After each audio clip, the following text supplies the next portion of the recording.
Bona tarda a tothom i gràcies per ser-hi aquí, les persones que són a la sala i les persones que són en streaming.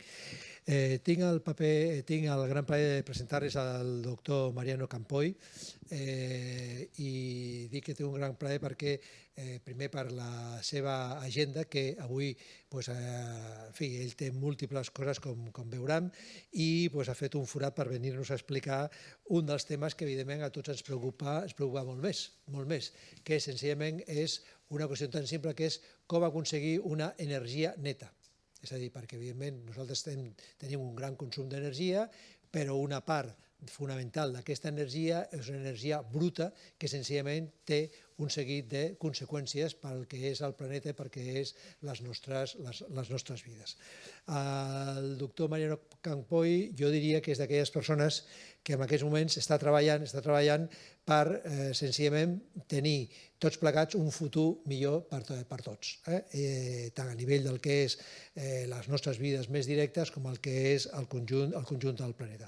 Ell va fer física a la Universitat de Santiago de Compostela i després va fer el seu doctorat a l'Imperial College de Londres, on es va doctorar en física experimental. I aleshores, des d'aleshores, ell ha estat treballant en un seguit d'àmbits que té senzillament aspectes com tot allò relacionat amb tot allò al món de la termoelèctrica, al món de les aplicacions optoelèctriques, al món de les cel·les solars. La seva carrera, la veritat és que ell va començar amb el CSIC, primer com a uns ajuts, després va passar a Ramon y Cajal, després ja va arribar a principis del nostre segle com a científic titular i després ja com a investigador científic. Ja li he explicat que en el CSIC hi ha tres capes de científic, el científic titular, que és la base, l'investigador científic i el professor d'investigació, que és assimilat al que és catedràtic. Bé, des d'aleshores, ell i el seu grup han estat treballant en un seguit d'àmbits i un dels àmbits senzillament és concretament aquest. Han treballat en altres àmbits, com és el fet que a hores d'ara el doctor Campoy, amb un altre company, amb un altre investigador, han pogut crear el que s'anomena una spin-off, és a dir, una empresa que sorgeix en un institut de recerca i que durant tot un temps desenvolupa tot un treball a partir de la recerca, però amb l'esperit d'esdevenir una empresa que pugui sortir al mercat i tot això. I una empresa que és Molecular Gain, senzillament que té un objectiu, que és senzillament a través del que és aquests àmbits de recerca, que és senzillament certificar que aquells fàrmacs que arriben a casa nostra són fàrmacs autèntics. És a dir, sabem que tots plegats a hores d'ara, senzillament, a internet està ple de fàrmacs. I llavors com podem saber que aquell fàrmac que he comprat per internet, que potser no es ven a Espanya, però sí que es ven als Estats Units, o es ven a França, o es ven al Japó, és un fàrmac que està fet legalment, i el que diu l'etiqueta veritablement respon. Doncs molt bé, el doctor Campoy ha creat aquesta spin-off senzillament per poder dir-nos, escolta, jo he comprat aquest producte que a Espanya no es ven, per les raons que sigui, perquè no està autoritzat, perquè és massa car, en fi, pel que sigui, però jo sé que aquest producte, amb aquesta aplicació, jo puc dir, escolta'm, això veritablement està certificat, que això és vàlid i és bo, etc. És allò d'alguna manera allò que es diu, que tots coneixem, de la traçabilitat del producte, és a dir, qui l'ha produït, qui l'ha distribuït, on arriba, on es ven, etc. I sabem totes les passes que s'ha fet. Doncs bé, la carrera del doctor Campoy, a partir que ell arriba al CSIC i des del seu contacte amb el món anglès, etc., ha fet que ell, per exemple, sigui coordinador de la sublínia de materials de l'Agència Estatal d'Investigació, ha tingut ajuts importants europeus, del que és l'European Research Council, i ha treballat també amb diversos professors de Japó per tal de desenvolupar noves línies de recerca. Què ens va presentar avui el doctor Campoy? Va presentar un dels àmbits que veritablement està tenint més desenvolupament. Tots podem veure en els anuncis de televisió, fins i tot per la ràdio, etc., que senzillament hi ha múltiples anuncis del que són les plaques fotovoltaiques, per poder instal·lar plaques fotovoltaiques en el que són els edificis, el que és la nostra casa de camp, etc.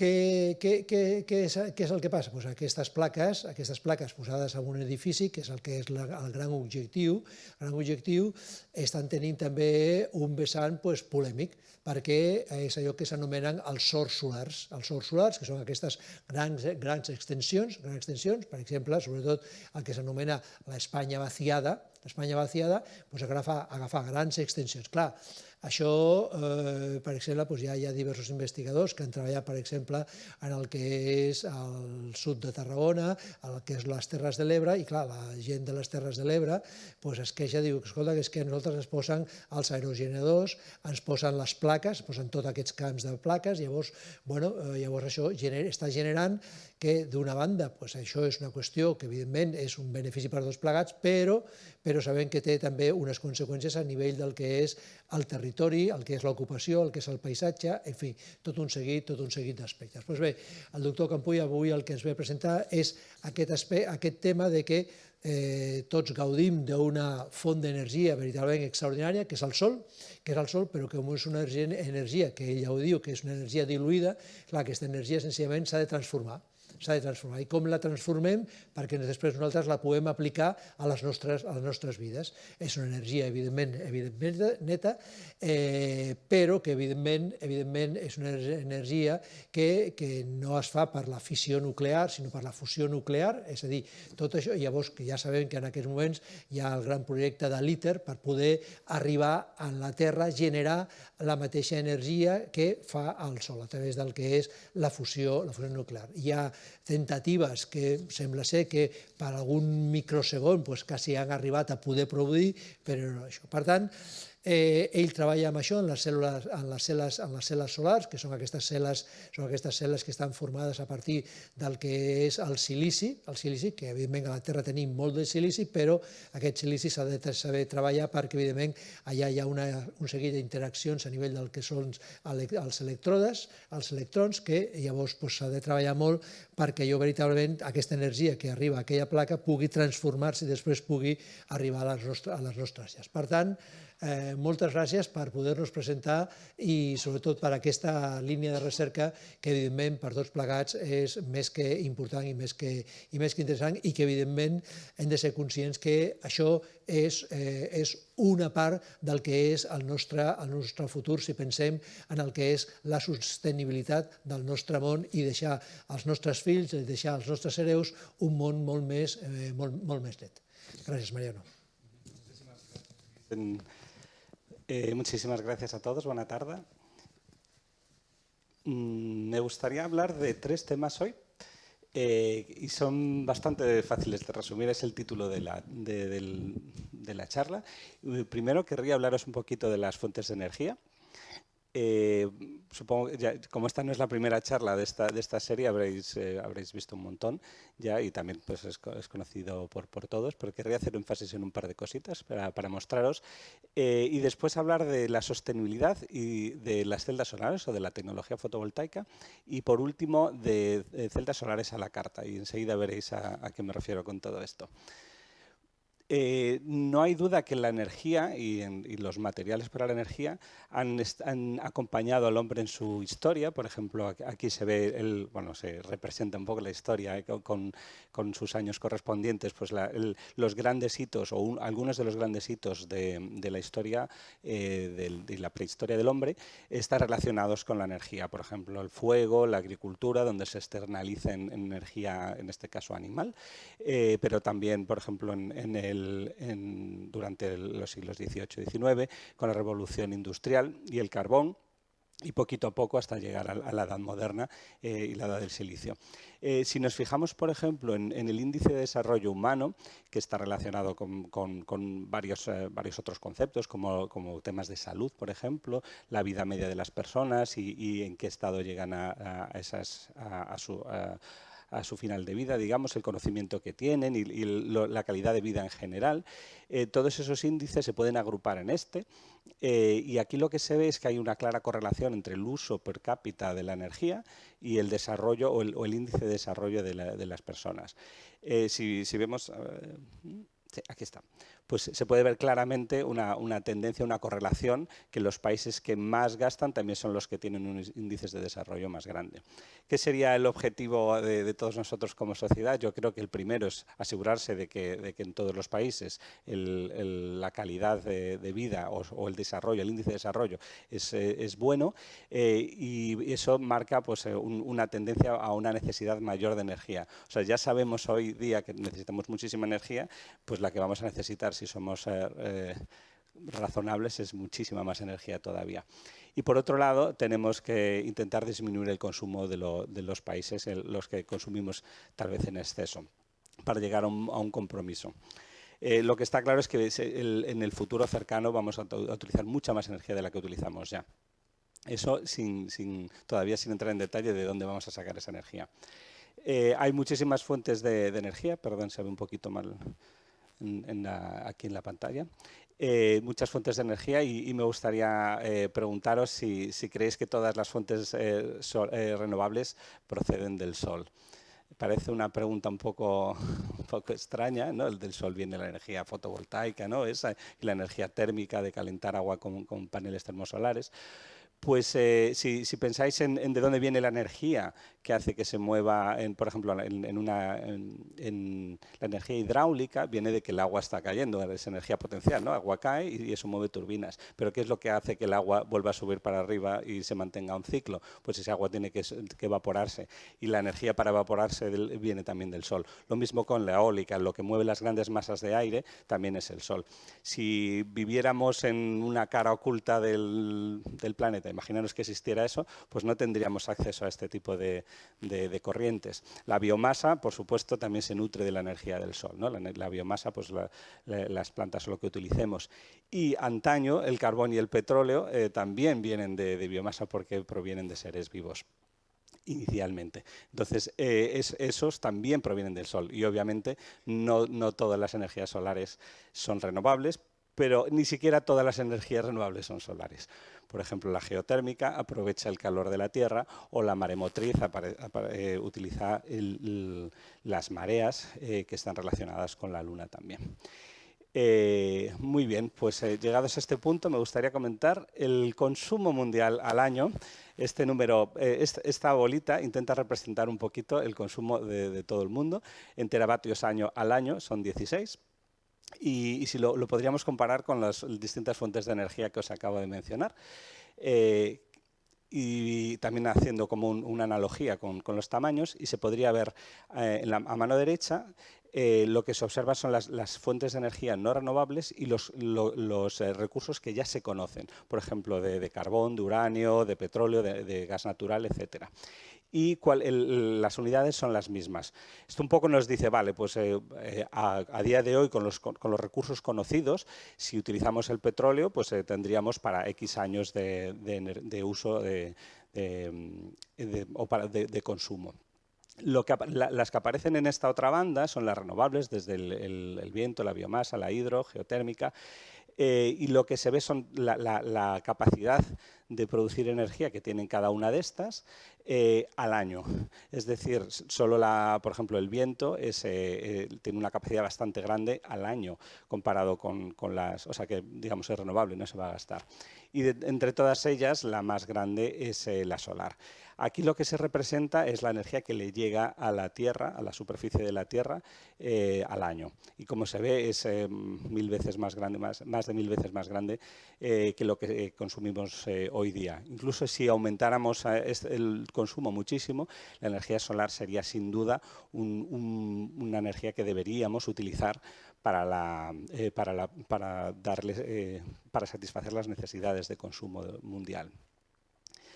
La forma más eficiente de convertir la energía del sol en energía útil para nosotros, bueno, por un lado está la térmica, pero la energía eléctrica, que es la que es más versátil, que se puede utilizar para cualquier cosa, desde automoción hasta incluso calor y frío en casa, son las celdas solares, la energía fotovoltaica. ¿Y en qué consiste? Pues básicamente, si lo mirases un poco sin mucha atención, una celda solar lo que consta es como una especie de sándwich que tienes dos metales, dos electrodos y en medio un material activo. Uno de esos electrodos tiene que ser transparente porque si no la luz no alcanzaría la capa de en medio, la azulita, que sería como la capa activa. Ese material transparente todos lo tenéis en el bolsillo, todos tenéis un conductor transparente en las pantallas de los teléfonos, ¿no? Porque si no, no serías capaz de ver la luz que sale de los diodos emisores de luz de la pantalla. El hecho de que tú lo puedas ver es porque está cubierto de un metal que permite inyectar el carga, pero es transparente o semitransparente, con lo cual deja pasar la luz. Pues una celda solar es casi el equivalente a un diodo emisor de luz, pero al revés. En vez de inyectar carga y generar luz, pues aquí llega la luz y tiene que generar electricidad. ¿Y cómo lo hace? Lo hace en dos partes. Una parte es óptica y otra es eléctrica. La parte óptica sería, pues llega la luz del sol y llega a mi dispositivo fotovoltaico. Una parte de la luz se refleja y la otra se transmite hacia la capa activa. Esta parte que se refleja seguramente hayan visto paneles solares instalados que tienen un motor que se va moviendo. Ese movimiento lo que intenta es minimizar estas pérdidas. Las celdas solares funcionan mejor si la luz le viene directo. Entonces, en el momento que el sol cambia de lado, lo tienes que seguir como si fuera un girasol para no tener estas pérdidas de reflexión. Por otro lado, hay una parte que se transmite. Esta parte lo que queremos es maximizar la luz que llega a la capa activa y maximizar la absorción de esa luz, porque la absorción es el paso previo a la generación de electricidad. ¿Qué quiere decir absorción? Pues seguramente todos tenemos experiencia de, por ejemplo, de utilizar ropa negra. ¿Y qué pasa cuando te pones al sol con ropa negra? Que se calienta, ¿no? Eso ya es, la luz se ha absorbido y se ha transformado en calor. Estos materiales lo que permiten es, en vez de transformarlo en calor, o por lo menos parte de la energía que se transforma, de la absorción de la luz, no solo se transforma en calor, sino que también se transforma en electrones. Para verlo con un poquito más detalle, esta parte de maximizar la absorción, si uno se imagina que coges la luz del sol, que es luz blanca, y la pasas por un prisma que separa los colores, lo que vería es que la luz del sol está formado por un espectro muy amplio que abarca desde el ultravioleta, por eso nos echamos la crema de sol, hasta el infrarrojo. La luz visible en realidad es una parte muy pequeña del espectro solar y todo lo demás pues, es infrarrojo o ultravioleta. Entonces, ¿qué es lo que queremos cuando decimos maximizar la absorción? Que esa capa que se activa en el material absorba, por un lado, cuanto más mejor, a nivel de colores, cuantos más colores, hasta cierto límite teórico, pero cuantos más colores sea capaz de absorber, es mejor. Es decir, cuanto más negro sea el material, pero negro en el sentido de fuera del espectro visible, o sea que es negro para el infrarrojo también y ultravioleta. Y por otro lado, necesitas que no solo absorba todos los colores, sino que absorba mucho cada uno de esos colores. Con lo cual necesitas a menudo hacer capas con un grosor suficiente como para absorber toda la luz para cada uno de esos colores.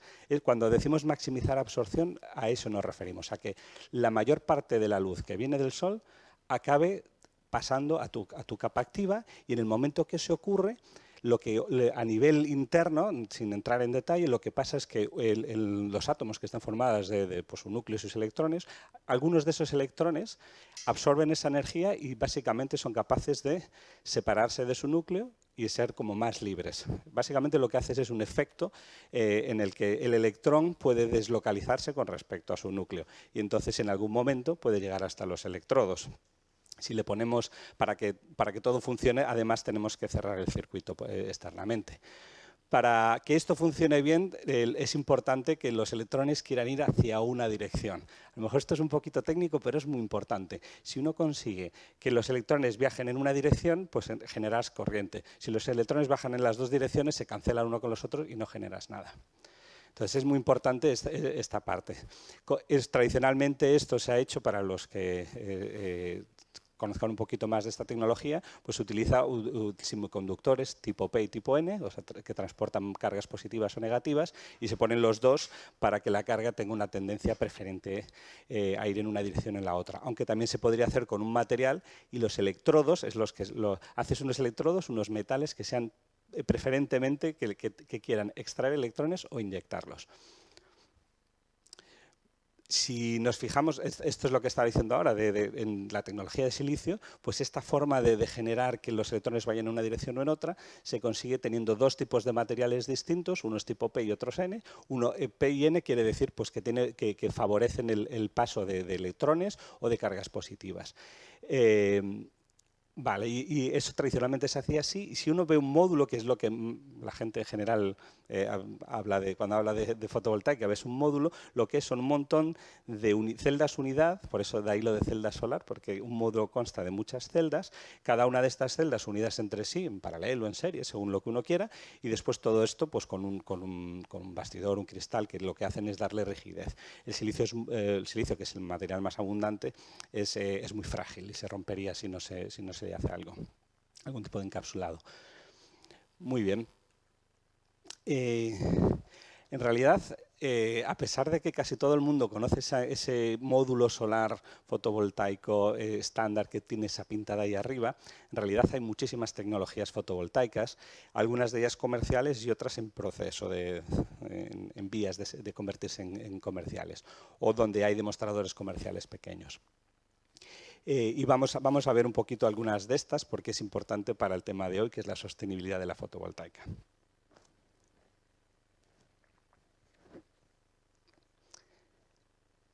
Si nos fijamos a nivel histórico, el silicio, que es el mismo material de la electrónica de los ordenadores, de los móviles, etcétera, es el mismo, que es un tipo de semiconductor, fue el primero que apareció en celdas solares, no el primero histórico, pero el primero que se comercializó.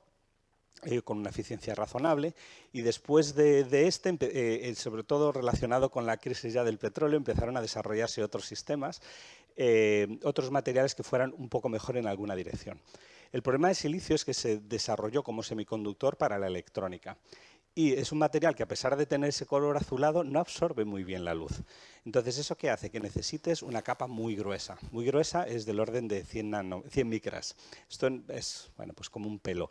Esto puede parecer poco, pero en realidad es bastante cantidad de material si lo comparas con estas de aquí. O sea que una cosa que se ha visto a medida que iban pasando las generaciones, todo esto es comercial y esto empieza a serlo ahora. A medida que vas de la primera a la segunda generación fotovoltaica, una de las cosas que se reduce es que los materiales que se utilizan absorben mejor la luz. ¿En qué sentido absorber? Pues en lo que hablaba antes, de que son capaces de absorber o más colores o tienen un coeficiente de absorción mucho más elevado. Son capaces la probabilidad de que un fotón que llegue allí y se absorba es mucho más grande. Entonces hay distintas tecnologías y las vamos a ver un poquito en algunos conceptos relacionados con la sostenibilidad hoy. ¿Como cuáles? Por ejemplo, el primero es que para que una tecnología, o sea, todos sabemos que el sol es una fuente renovable de energía, con lo cual el sol es sostenible, entre comillas, pero no necesariamente la tecnología que se utilice para convertir la luz en electricidad tiene por qué ser sostenible. Podrías estar utilizando, por ejemplo, materiales que no sean abundantes o que sean altamente tóxicos o que tengan un efecto en el medio ambiente muy elevado. Entonces, una forma de visualizar esto, aquí lo que representé, bueno, esta es una figura que tomé de la literatura y puse distintos colores para distintas tecnologías fotovoltaicas, para los elementos que se utilizan en esas tecnologías. En azul estaría el silicio y, por ejemplo, otras como el telurio de cadmio, que es de las de segunda generación, o el arsenuro de galio. Estas formarían la segunda etapa, y después en verde, por ejemplo, y en marrón morado están las tecnologías más modernas. O sea que se ve que hay, bueno, en cuanto a el tipo de materiales que se utilizan, pues hay algunas tecnologías, sobre todo de estas de segunda generación, que utilizan elementos que no son muy abundantes. Y como veremos después, necesitamos áreas enormes cubiertas de fotovoltaica, con lo cual es imprescindible que los materiales que se utilicen sean materiales que sean abundantes. Y si puede ser que no sean tóxicos, etcétera, ¿no? Tienen toda una serie de requisitos. Por otro lado está cómo pasas los procesos que uno utiliza para generar desde la materia prima el panel solar. Es decir, cómo pasas de algo que tiene este aspecto, que sería pues, el silicio sacado de la mina, a aquello que ya sería un pequeño módulo fotovoltaico.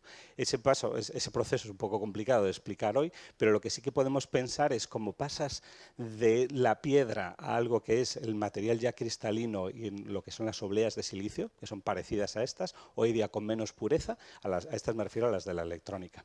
Y cómo vas de aquí al tercer paso. En cada uno de esos momentos lo que se requiere es, en el primer paso, lo que se requiere es pureza. Necesitas quitar todos los contaminantes que tienes en la materia prima y conseguir un silicio que sea de grado electrónico. Y en el segundo paso ya haces el ensamblado de esas obleas para formar el panel solar. Cada uno de estos puntos requiere energía. Por ejemplo, del primero al segundo, lo típico es que se tenga que coger la materia prima y fundir a altas temperaturas. Para el caso del silicio, a 1000 grados, por ahí. Ese proceso, obviamente, es muy costoso energéticamente, porque tienes que fundir una piedra a 1000 grados. Me gustaría hablar brevemente, no voy a poner ecuaciones más que esa, pero de algunos conceptos que se utilizan en sostenibilidad, y esto se utiliza para casi cualquier tecnología, da igual, bueno, para muchas tecnologías relacionadas con la energía. Podría ser para aerogeneradores o para otras cosas. El primero es la energía que necesitas para fabricar. O sea, desde el momento que necesitas extraer la materia prima, que tienes que hacer los fundidos que decíamos antes, cuando lo procesas, pues toda esta energía, y una vez hecho, el mantenimiento en la energía que necesitas para mantener. Eso es la energía que requiere tu módulo fotovoltaico. Por ejemplo, por mantenimiento, ¿a qué nos entendemos? Pues si tienes que subir al tejado a limpiarlo porque se te ha llenado de polvo o de otras cosas de pájaros, pues en ese momento estás gastando cierta energía, ¿no? Y además de recursos como agua.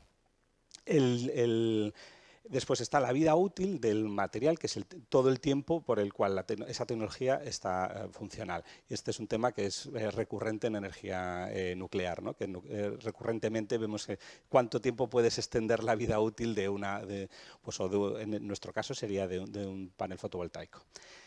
La energía, esto sería la energía de salida a lo largo de toda la vida útil. Tú tienes tu módulo, hasta que lo tiras a la papelera, ¿cuánta energía ha dado? ¿Cuántos kilovatios hora ha dado tu sistema? Y después estos dos son los conceptos ya más que tienen que ver con sostenibilidad y que a veces pues, se habla de ellos erróneamente. Por ejemplo, este primero es el tiempo, el EBT, el Energy Payback Time, es el tiempo que necesita estar funcionando tu módulo para generar la misma cantidad de energía que el input de energía. Sobre todo en el pasado, yo oí muchas veces que la gente decía que este número no salía a cuentas, o sea, que nunca llegabas a producir la misma energía que te costó hacerlo. Eso, sin duda, no es cierto y ahora os enseñaré más o menos los números reales para las distintas tecnologías. Y este otro también es muy interesante porque este tiene en cuenta toda la energía que te costó hacerlo y toda la que salió. Es muy sencillo este número, pero es muy útil. Cuanto más grande sea este número, mejor, porque eso quiere decir que el mismo sistema te ha generado muchas veces la energía que te costó hacerlo. Entonces, cuanto más pequeño sea esto y más grande sea esto, más sostenible va a ser la tecnología. Esto, en principio, vale para cualquier tecnología energética. Pues si vemos aquel número que os decía del tiempo, el Energy Payback Time, el tiempo que se requiere para volver a generar la electricidad que te costó hacerlo, la energía que te costó fabricar el módulo, pues lo que vemos es una tendencia en la cual desde las primeras tecnologías de silicio, la segunda generación es un poquito menos costosa o tardas menos en recuperar esa energía y en las tecnologías que estamos desarrollando ahora cada vez ese número es más bajo. Hay varios motivos por los cuales, pero aquí puedo decir dos que son bastante fáciles de entender. El primero es la cantidad de material. Aquí necesitábamos del orden de 100 micras de silicio para que funcione. O sea, el grosor es 100 micras, el orden de un pelo. Aquí estamos hablando ya de unas 2 micras, o sea, ha bajado un factor 50, incluso hasta 1 micra. Y aquí estamos hablando del orden de 100 nanómetros a media micra. Esto quiere decir que de aquí a aquí hay un factor de 200. O sea, la cantidad de materia que necesitas es muy inferior. Y además, por otro lado, las temperaturas de procesado también son muy inferiores. Si contamos el silicio, que necesita unas temperaturas de unos 1000 grados, a medida que van las distintas generaciones, las tecnologías que se están desarrollando ahora requieren temperaturas entre temperatura ambiente y 100-150 grados. Normalmente, este rango está asociado más que nada a ser capaces de evaporar el agua o el disolvente que se utilice para la fabricación. El horno de casa, cuando haces un bizcocho, está más caliente que esto. No digo que hagáis celdas solares en casa, pero casi, casi. Bueno, estos números están sacados de estos artículos y son artículos donde van comparando las distintas tecnologías. Digamos, esta es la de referencia del silicio, estas dos serían de segunda generación y estas de tercera generación, y lo que se ve en general es que estamos en números pues, de que se genera entre 10 y 30 veces por lo menos la energía que te costó hacer esas, o sea, que es 10 veces más o 30 veces más. Solo hay una, bueno, de momento que yo conozca solo hay una excepción, que es esta, en la que se consiguen hasta 100 veces la energía que te costó fabricarlo. Y esa es en la que dedicaré más tiempo hoy, porque es la que, en mi opinión, es de las más sostenibles.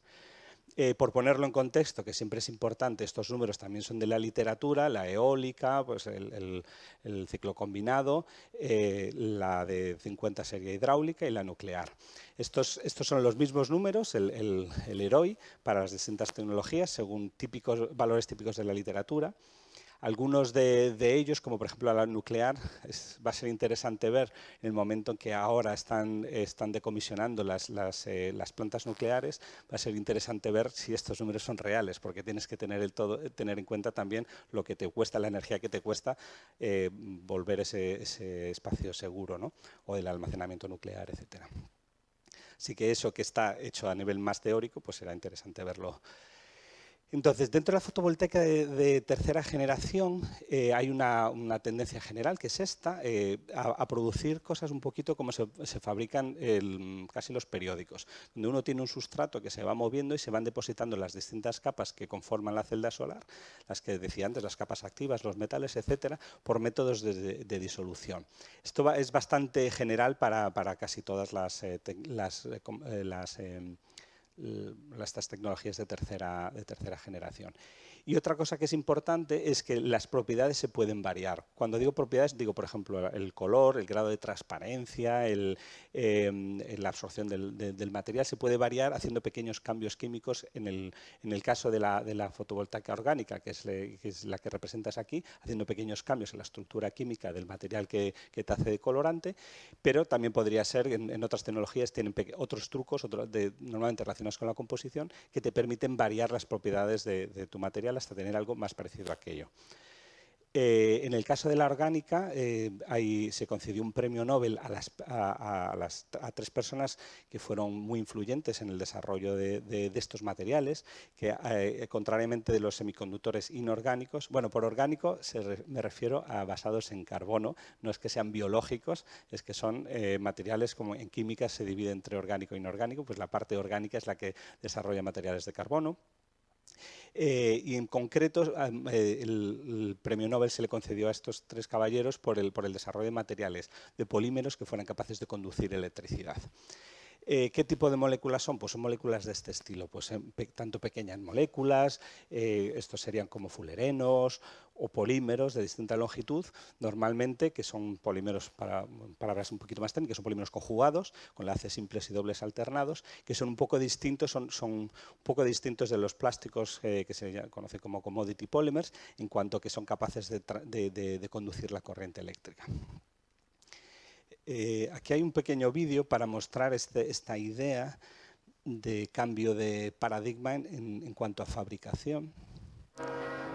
El sonido no es muy importante, pero simplemente esto es una de las empresas que está empezando a comercializar esto.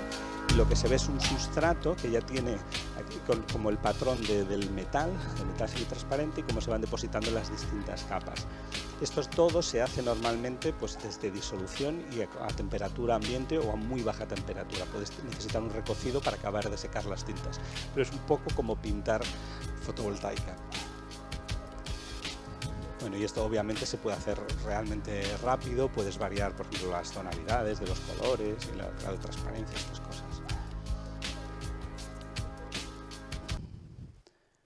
Y si volvemos aquí. Muy bien. Así que lo primero que hablamos es que los materiales fueran no tóxicos, abundantes, los procesos que sean a bajas temperaturas y, si puede ser, que no tengan pasos costosos energéticamente. Por ejemplo, hacer vacío suele ser muy costoso, etcétera. Por último, hay un punto también en la reciclabilidad o qué pasa con el panel cuando acabas de utilizarlo.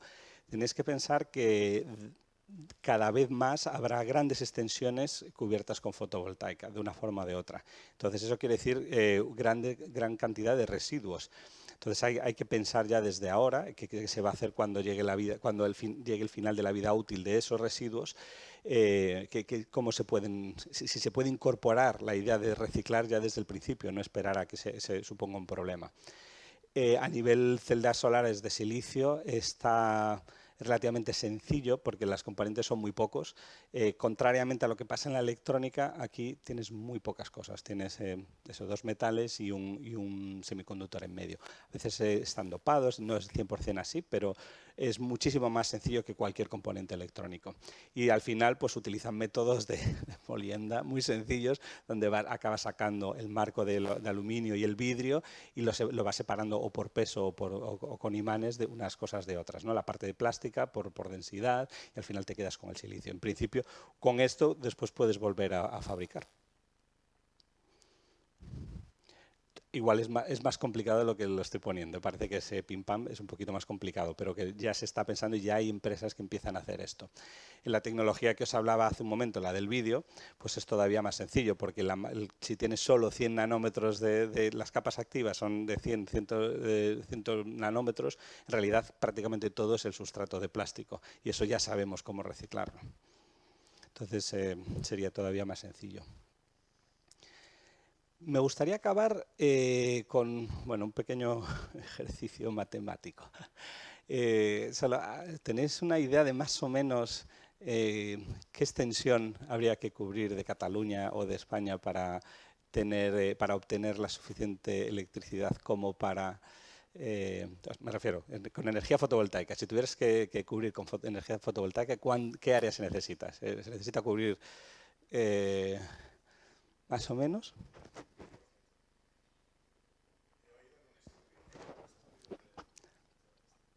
Sí, exacto, es correcto. Se puede hacer, si uno coge el mapa de irradiación solar europeo o este que hizo el ICAEN, que está más detallado, puedes hacerte un cálculo viendo el consumo, pues básicamente cogiendo todo el consumo energético de España, lo divides por número de personas y dices, vale, este no es el mío en concreto, no es el que yo gasto de kilovatios hora de mi casa, pero incluye también el que en el supermercado alguien me transporte o alguien produzca determinados materiales. Pues todo el consumo dividido por número de personas te daría ese tipo de valores y puedes hacer un cálculo relativamente sencillo que te demuestra que necesitas algo entre el 1 y el 2%. Esto para España sería más o menos todo Álava, ¿no? O sea, no es nada pequeña esta área. Es un área muy grande, muy, muy grande.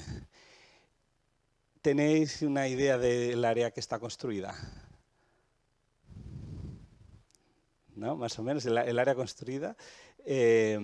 Pues el área artificial, o construida, quitando la agricultura, no la agricultura, pero el área artificial por casas, carreteras, incluso parques de ciudad, cosas por el estilo, el área es más o menos para España del 2%, 2,5%, de ese orden de magnitud. ¿Qué quiere decir esto? Bueno, que ya lo hemos hecho antes, ya hemos construido 2% del territorio, pero por otro lado quiere decir que la magnitud del problema es enorme y sería totalmente naif pensar que esto se resuelve poniendo 3 paneles aquí o allá. Va a haber una serie de consecuencias sociales, económicas, de residuos, de todo, que hay que tener en cuenta ya, desde ya. Al final vamos a tener que tener fotovoltaica por todas partes. Entonces, cuando hablaba de fotovoltaica a la carta, ¿a qué me refería? Bueno, pues que vamos a tener que hacer fotovoltaica de todo tipo de aplicaciones, y os voy a poner algunos ejemplos. Por ejemplo, para cosas relacionadas con objetos portátiles, móviles, etcétera, posiblemente necesitemos estar cargándolos todo el día en vez de esperar a cargarlos en casa. Y después habrá un montón de aplicaciones que ahora ni pensamos. Por ejemplo, estos son insectos fotovoltaicos que van en los... bueno, básicamente lo que hacen es buscar supervivientes en terremotos, y entonces con un pequeño panelcito consigues que la cantidad de energía bueno, le dure más, ¿no? Y esto es... para ver los distintos tipos de tecnología que hay, esto es una celda solar enrollada. Esta línea que hay aquí es un pelo humano. Entonces, esto es una celda solar enrollada en un pelo, para ver un poquito hasta cuál es el extremo al que se va a llegar en propiedades tan diferentes como la flexibilidad, el tamaño, la conformidad, para hacerlo conformar con distintas superficies. Por supuesto, veremos cosas de este estilo por todas partes. Esto ya lo conocemos, simplemente habrá más. El tema de la agricultura es particularmente delicado, porque si empiezas a cubrir grandes extensiones empieza a haber competencia por el terreno, y bueno, en realidad existen formas de que las dos convivan conjuntamente. Sobre todo, hay muchos tipos de planta que no necesitan, que necesitan estar parcialmente sombreados. Por ejemplo, en Cataluña todos los frutales suelen tener pues, paneles para que no les dé tanto el sol ni el viento. Y entonces una idea que se está empezando a trabajar es la agrovoltaica. Con las tecnologías convencionales tendría esta pinta. Nosotros tenemos un proyecto que tiene más esta pinta, en la que lo que uno hace es buscar que la absorción de tu material, tienes celdas que son semitransparentes, y lo que intentas hacer es que la absorción de ese material sea complementaria con la de la planta que tienes abajo. La planta en realidad solo necesita un espectro muy limitado, un rango de colores muy específico, centrado entre el azul. Tiene un pico en el azul y un pico en el rojo. Entonces, todo el infrarrojo y prácticamente todo el ultravioleta no lo necesita. Si tú eres capaz de hacer una celda solar que sea semitransparente y que deje pasar justo los colores que la planta necesita, empiezas a no tener que competir por el espacio, y lo que haces es compartir los distintos colores según la tecnología. Obviamente vas a perder en cuanto a eficiencia fotovoltaica. Si dejas de absorber luz, tendrás una eficiencia más baja, pero al mismo tiempo puedes tener las dos cosas simultáneamente. Bueno, este es mi vecino en Galicia, el vecino de casa de mi madre, que hasta en sitios donde está nublado puedes tener fotovoltaica, integración en edificios. La estándar que conocemos de toda la vida es esta, ¿no? En el tejado. Poco a poco se empezará a ver más cosas de este estilo. El silicio no es muy bueno a ángulos que no sean el óptimo, así que las tecnologías estas nuevas que están apareciendo serán mucho mejores a nivel compatibilidad con ángulos no óptimos. O sea, cuando la luz te viene así de un ángulo muy rasante, el silicio refleja muchísimo y necesitas otras tecnologías que no reflejen tanto. Y por supuesto semitransparente, de distintos colores, lucernarios. Ahora hay por lo menos 2 empresas que yo conozco que hacen tejas fotovoltaicas, que son tejas que tienen, bueno, son dispositivos que tienen aspecto de teja, pero que si lo miras desde abajo, básicamente, pero si lo miras desde arriba son bastante transparentes y dejan pasar la luz. Entonces es un compromiso intermedio entre el aspecto de la casa y ser capaz de generar electricidad. Mobiliario urbano para todo tipo de sombrillas y cosas de estas. Hay un montón de espacio que no se utiliza, que podría utilizarse perfectamente para fotovoltaica. Bueno, una cosa que se está estudiando bastante son suelos fotovoltaicos. Tal vez han visto el ejemplo de aquí en Glories. Un antiguo estudiante mío ahora está en una empresa que hace precisamente esto para las bicis de estas eléctricas, pues que tenga un suelo fotovoltaico para recargarlas. Y es un tema que tiene un problema obvio, que es la suciedad. Si ensucias la superficie, deja de funcionar, con lo cual tienes que trabajar mucho en qué tipo de materiales inhiben que se acumule la porquería. Y por supuesto, pues hay todo un negocio muy interesante aquí, que sería aprovechar la infraestructura ya existente, como por ejemplo la de las carreteras, bien pues en tecnología de sombra, en el suelo, que este ya es súper crítico, claro, porque aquí el peso es mucho mayor, o si no, pues en las estructuras que se utilizan para el ruido, ¿no? Eso serían... utilizar infraestructura que ya está ahí, ¿no? Y que es, en mi opinión, lo que tiene sentido, recordando el ejemplo, lo que decíamos antes de la cantidad de fotovoltaica que necesitarías. Si necesitas el 2%, mejor utilizar esto, y sobre todo si lo puedes hacer con un diseño que sea verde y que no tenga un impacto visual muy grande, mejor utilizar algo así que tener que cambiar todo el entorno, ¿no? Porque este entorno ya lo has cambiado con la carretera. Empieza a haber cada vez más fotovoltaica flotante, no sé si lo han visto, pero en este caso la ventaja que tiene es que la fotovoltaica cuando se calienta funciona peor, sobre todo la de silicio. Entonces con el agua ya tienes el refrigerante ahí, pero también sobre todo para estanques, o perdón, para cuando acumulas el agua no sé la palabra. ¿Cómo es la palabra? Que no. Empresas, sí.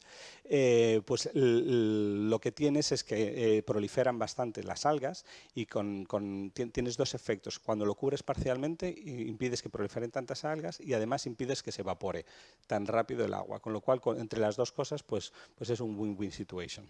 Entonces, están investigando esto, pero más que nada para embalses y cosas así.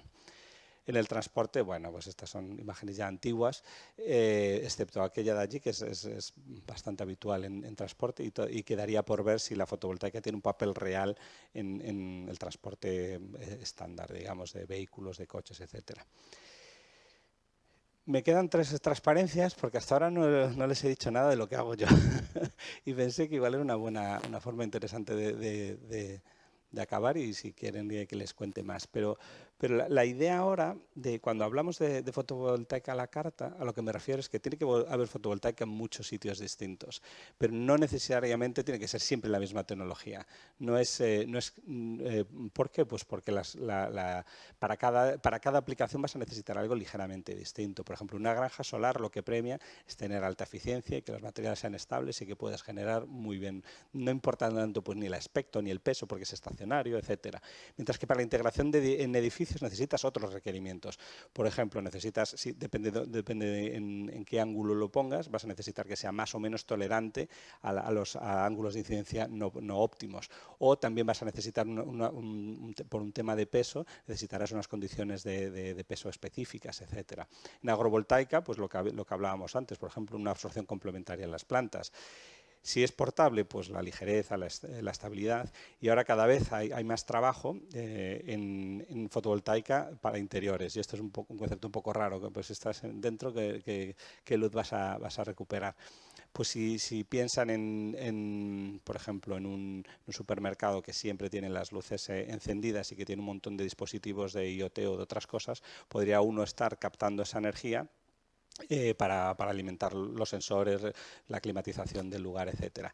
Todo esto requiere la luz esta luz, a pesar de que se ve blanca, el espectro, los colores que tiene son muy distintos a los del sol. No tienes digamos que acaban en el visible. Si la luz es eficiente y LED, no debería emitir en el infrarrojo, porque el infrarrojo no lo vemos, no nos es útil a nosotros. Pero las celdas solares sí que pueden hacer, el sol sí que emiten esos colores porque no estaba pensando en nosotros cuando se puso a radiar.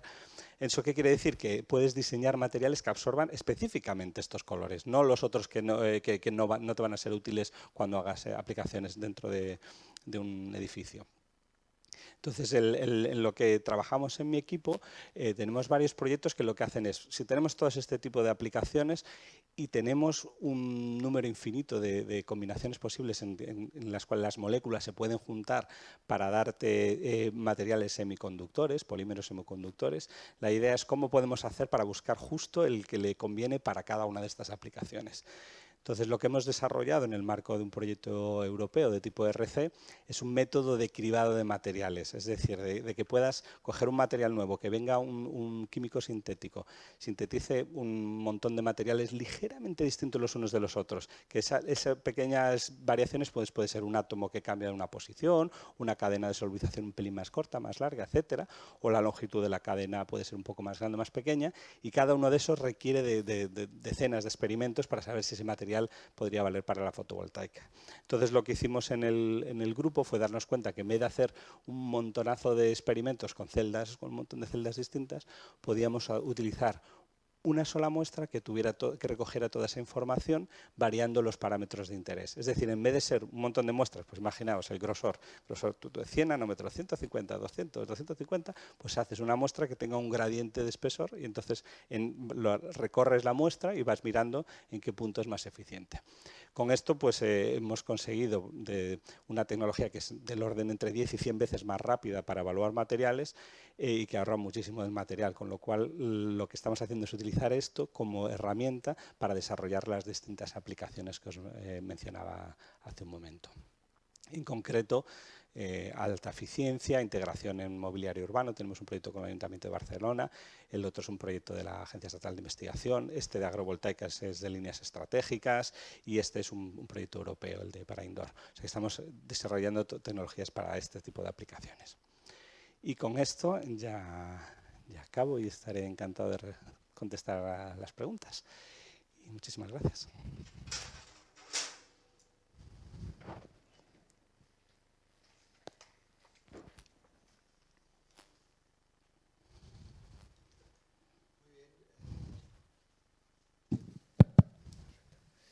Muy bien, doctor Campoy, muchas gracias porque realmente, una vez más, en estas conferencias, personalmente, pues ves las nuevas dimensiones de dónde estamos y hacia dónde tenemos que ir. Evidentemente, a partir de todo esto surgen diversas preguntas. Una primera, en relación a esto último que has comentado, por ejemplo, a nivel de Ayuntamiento de Barcelona, una ciudad grande como Barcelona, es decir, la implementación, por ejemplo, a nivel de lo que es una ciudad como Barcelona, que tiene estas dimensiones y demás, la viabilidad de esa implementación, desde tu punto de vista, a nivel de edificios, a nivel de transporte. La densidad es muy elevada, la densidad de Barcelona como para autoabastecerse. Bueno, primero, o sea, la problemática de instalación y el perfil futuro, es decir, no, realmente si hay una fuerte inversión pública en todo esto, evidentemente buscando lo público, buscando la colaboración público-privada, realmente a partir de estas tecnologías sería viable que en X tiempo, 10, 20 años, etcétera, pudiésemos tener una ciudad mucho más sostenible de la que tenemos ahora. Sin duda, sí, ya se está haciendo. El puerto de Barcelona recientemente en una zona que tiene como unas casetas que están continuadas y que tienen una forma, que parece una ola, pues ha instalado esta tecnología, ese tipo de una empresa ha instalado todo un techo fotovoltaico totalmente no convencional y eso se ha hecho en marzo de este año. O sea, ya se está empezando ahora. Claro, se empezará con edificios de este estilo, yo creo. Un edificio histórico es muchísimo más complicado por otros motivos, ¿no? Pero sin duda que en parte no me cabe duda de que se va a hacer. Lo que pasa es que la densidad de Barcelona es de las más altas de Europa. De hecho, no sé si la segunda, hace poquito me veía. O sea que es una ciudad súper densa. Y que quiere decir que hay un consumo por unidad de área gigante. Yo creo que no es viable que una ciudad como Barcelona sea totalmente autosostenible con fotovoltaica o incluso con otras energías renovables. Es muy complicado, necesita abarcar un área más grande.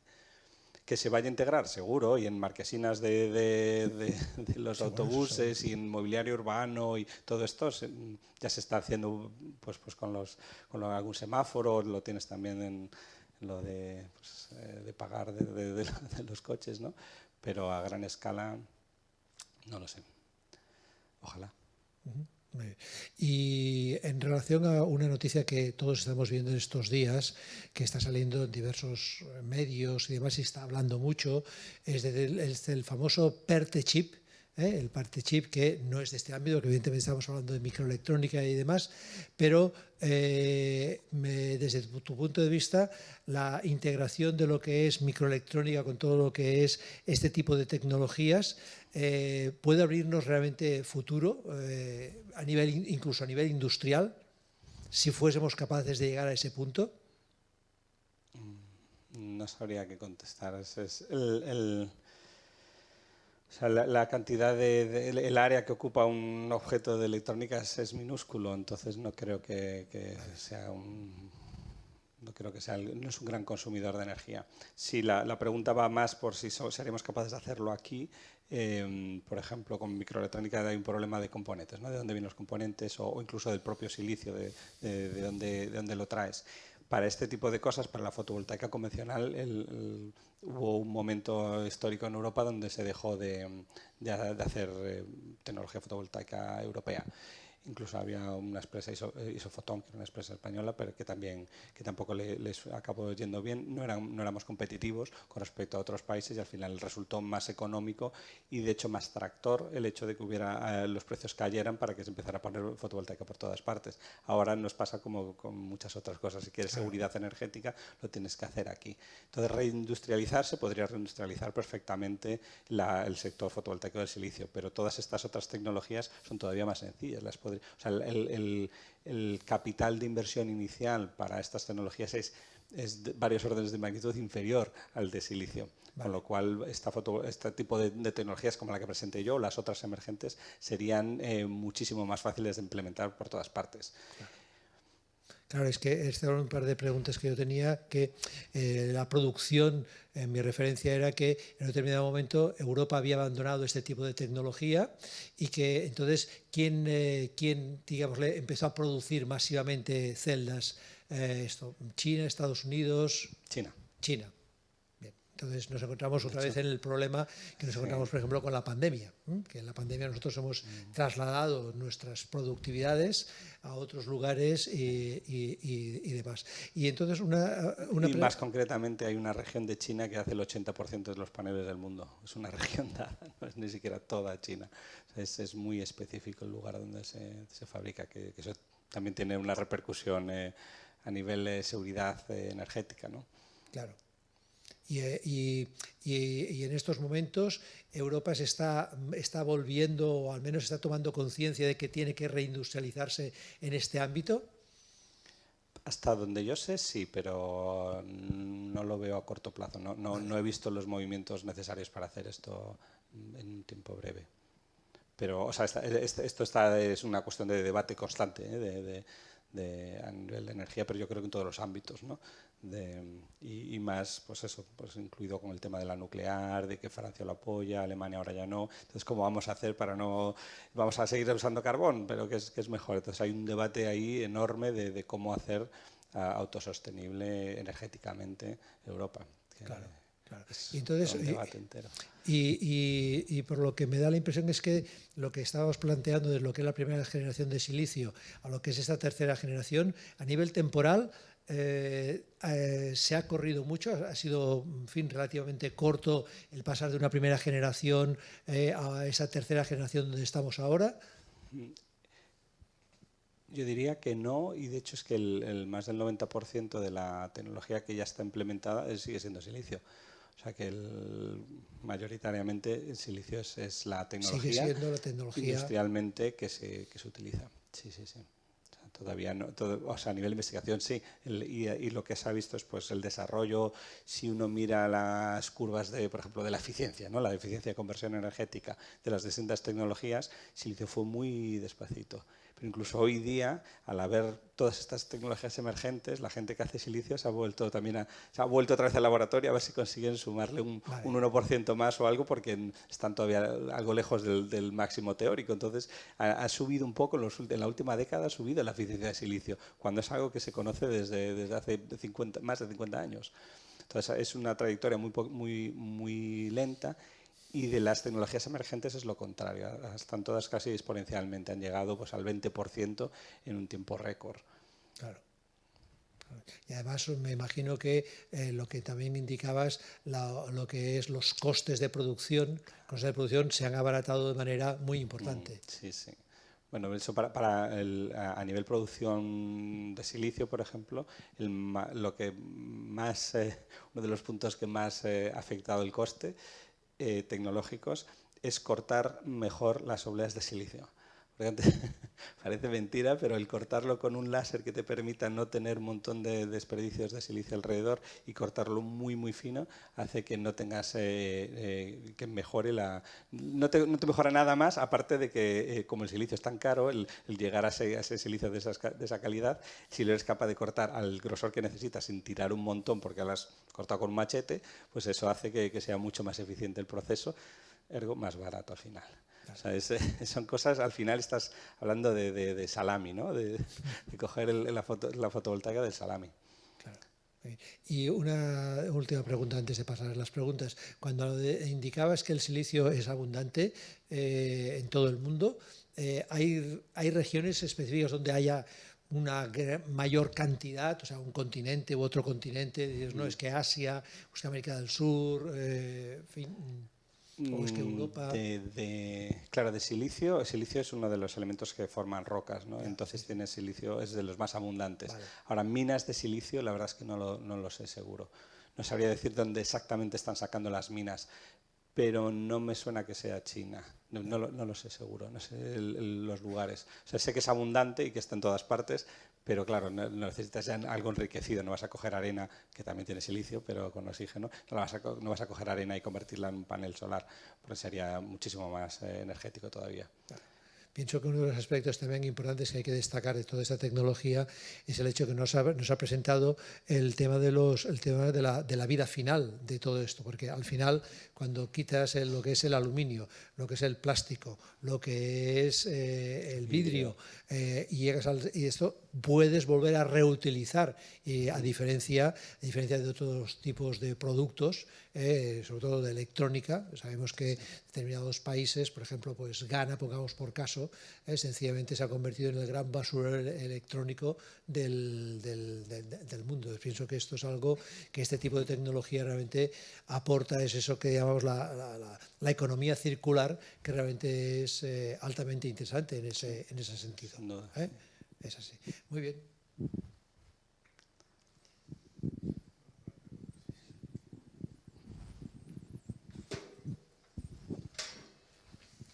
Sí, quería preguntar si es posible hacer una comparación entre las células de silicio y las de segunda generación en cuanto a superficie necesaria de placas y precio. ¿Se pueden comparar? ¿Existen? Sí, para la superficie lo que hay que mirar es la eficiencia que tienen las distintas tecnologías, y los valores son un poquito superiores para silicio que para las otras. En parte también por toda la experiencia que hay en hacerlas más eficientes. Silicio tiene muchos grados, digamos, hay policristalino, multicristalino, pues todo un bloque de silicio que tienen eficiencias ligeramente distintas, o sea que es un abanico. Pero yo diría que es el mismo orden de magnitud, que no va a ser un cambio muy grande de una tecnología a la otra. En cuanto a área, en cuanto a precio, no sabría decir. Lo que he visto es que una de las grandes empresas que hacía esta tecnología de segunda generación no ha sobrevivido o sea que yo creo que todavía sigue siendo el silicio el más económico. Y si ves la curva, estamos ya a precio de... Según la instalación que hagas, está a precio de mercado, sin duda, vamos. O sea, hoy por hoy es rentable, no necesita prima. Pero no sabría decir exactamente, no...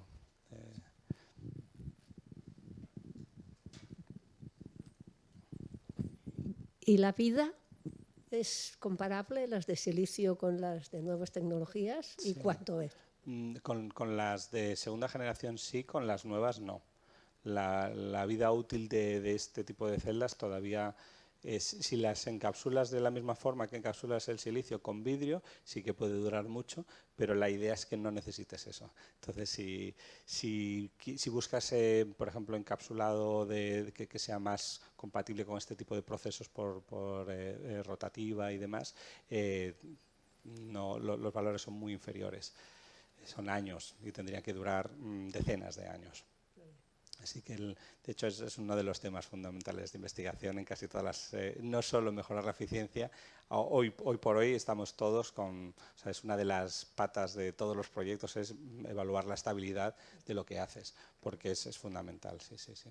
ahora de momento no es competitivo. Por eso tampoco lo hay por todas partes, sino supongo que si ya fuera igual de eficiente, más barato y más ecológico y es igual de estable, pero es muy buen punto. O sea, todas las emergentes.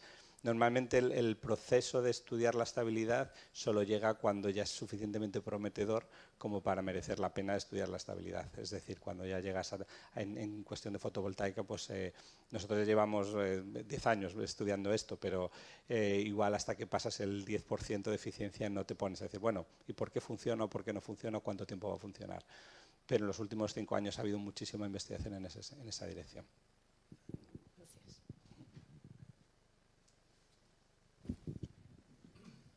Perdón, ¿cuál es el ratio de inversión y recuperación de la inversión para instalarse una energía solar a nivel particular? No lo sé. No. No lo sé. ¿Cuánto tiempo tardas en recuperar la inversión? Exacto, sí. No lo sé. Un hogar medio. No lo sé. No